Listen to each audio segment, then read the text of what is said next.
Viridian, The Green Guide, by Clouds. My head in the clouds not coming down. Read by Shadow 5.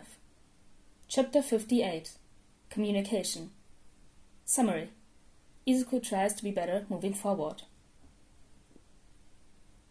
Izuku felt slightly ridiculous as he clambered over the rooftops.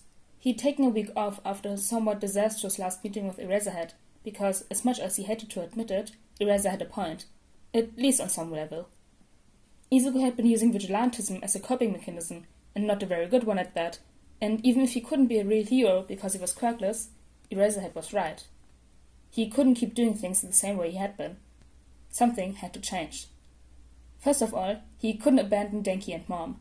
It still felt like a dream, but after spending over an hour crying in Denki's arms just because Mom had noticed he was upset and invited his friend over so he wouldn't have to be alone, Izuku couldn't deny anymore that they actually cared about him. It was weird, but he was determined to get used to it, which meant that he couldn't keep fighting recklessly the same way he had been. He couldn't break his promise and leave them alone. Second, he couldn't get caught by the heroes. Things were going to be a bit more difficult now that everyone would actually be trying to catch him, but Izuku didn't know what else he could do. It wasn't as if they would actually let him join the vigilante rehabilitation program once they knew who he was. Like he told Eraserhead, being a vigilante was really the only way for a quirkless Deku like him to be useful, so if he was going to continue being Viridian without dying or getting caught, he was going to need to update his gear again. Thankfully, with the UA entrance exam being just about a month away, Denki hadn't been picking up as many shifts at the hardware store, so Izuku had been able to drop by when he wasn't there and buy a few things without his friend getting suspicious. He now had a pair of noise-cancelling earmuffs hanging around his neck, just in case he ran into Amplifier or another sound-based hero, and an extra strength laser pointer in one of his pockets in case he ran into Eraserhead. At the last minute, he'd even picked up a screwdriver and a holding strap that he'd adjusted to wrap snugly around his arm. The heroes, for better or worse, knew where all of his weapons were, and the tool belt didn't do much to hide them, so in the event that he somehow got captured, his slingshot, marbles, pipe and knife would all get taken away fairly quickly.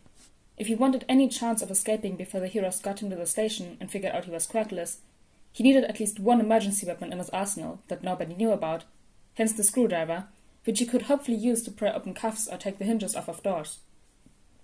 If worst came to worst, he could also always use it as a stabbing weapon, not that he ever really would, but still, it was only logical to have options. Third, and finally, he couldn't keep going off and investigating on his own.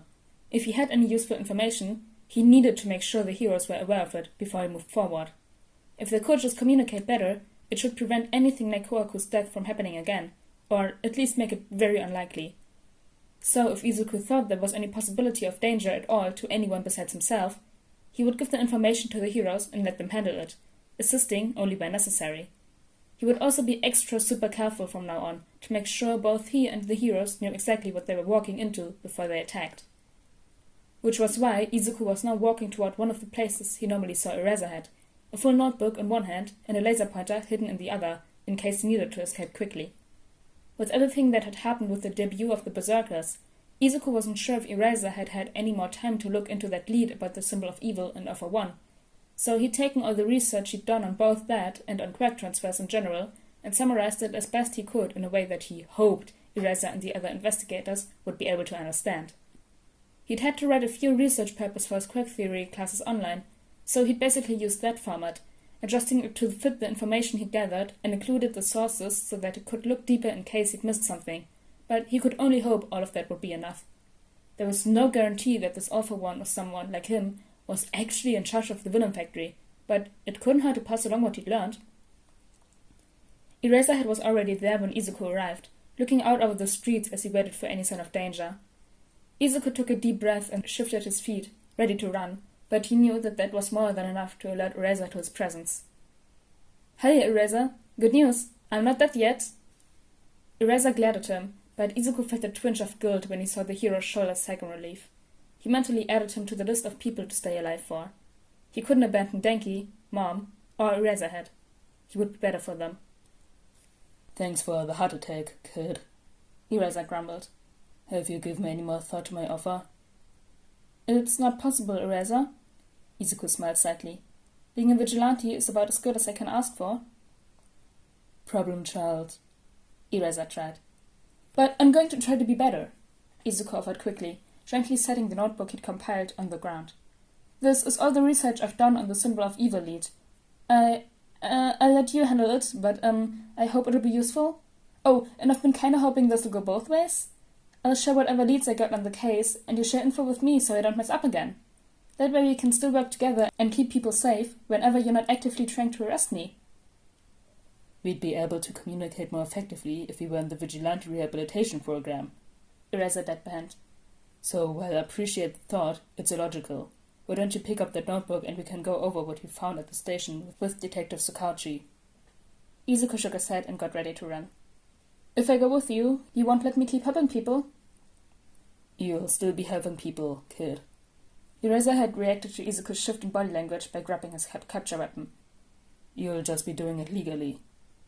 Izuku shrugged. That hasn't been a problem so far. He rolled to the side as the capture weapon shot toward him, and as soon as he was on his feet, he aimed his laser pointer directly at Eraser's eyes and pressed the button. He flinched back slightly at the bright red light, which gave Izuku just enough of an opening to jump onto the next rooftop. Eraser would have to choose between giving chase and leaving a notebook with sensitive information on an unprotected roof, or delaying to grab the notebook and risk Izuku getting away. It would only be logical to make the safest choice for the investigation, which meant that it was time for Izuku to disappear and go find another crime to stop. Shota swore as he straightened from grabbing the notebook Viridian had left and tried to chase the kid, only for him to have already disappeared. The kid would make a hell of an underground hero if he'd just stop being so stubborn. He hadn't even received any formal training, as far as Shota was aware, but he was such a fast learner that he'd already become a master of stealth and evasion just from watching the way that the heroes fought. The amount of potential that kid had was almost as insane as the fact that the problem child refused to see it. He sighed and started thumbing through the notebook. He had to admit that the kid was doing things fairly logically. If he wasn't willing to go into custody and actually become a legal hero, increasing communication with his allies was the next best thing to make sure everyone stayed safe. So Shota could begrudgingly admit that the kid was trying. It was better than him disappearing for weeks on end or avoiding heroes entirely at least.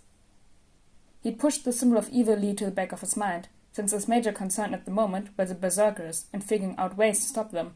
But the kid had taken a throwaway legend he'd mentioned and dug not only into the word of mouth surrounding it, but the quirk theory. He'd handed in the equivalent of a research essay that Shota would have been strongly tempted to use as an example paper for his third years if it wasn't dealing with such a sensitive subject. The problem child had even correctly cited all the sources. Shota grew more and more tense as he continued scanning through the notebook. It seemed so impossible for quirks to be stolen, but the kid's research let it out like the only logical conclusion. The long-term effects the kid had listed out in past cases where one was suspected to be involved were eerily similar to what the doctors had observed in the berserkers, which didn't bode well for anyone. Who knew? Maybe the kid was completely off and they were dealing with something else entirely, but Shota wasn't betting on it. By the time he'd finished the whole notebook, Shota couldn't do anything except tuck it away into his capture weapon and hurry to the station to bring it to Tsukauchi. He texted Nezu to meet him there, since the rat would be able to point out any holes in the problem child's research, but as he ran over the rooftops, Shota couldn't stop Viridian's final paragraphs from playing on loop in his head. At the current point in the investigation, there's no way of knowing if the villain known as Alpha One is behind the villain factory and their experiments with Trigger, but it can be logically inferred that the true masterminds are, at the very least, inspired by those stories and have the experience and connections in the underground to be able to import the drugs from other countries, which excludes any small or startup operations. The person or persons behind the entity known as the villain factory are well connected and well educated enough to know that quirk transfer is theoretically possible and have the confidence in their abilities to try to make it a reality. Considering that the villains known as berserkers show the same symptoms and side effects seen in other suspected quirk transfers, for example, brain damage in previously quirkless individuals later manifested quirks, I strongly suspect that the villain factory has access to at least one quirk that enables quirk transfer. It is my opinion that the berserkers are not the final stage of experimentation, but that the masterminds behind the operation are attempting to create a permanently stronger quirk without the brain damage side effect present in the berserkers. If they succeed in that goal, it is likely that they will attempt to create an enhanced individual with multiple quirks.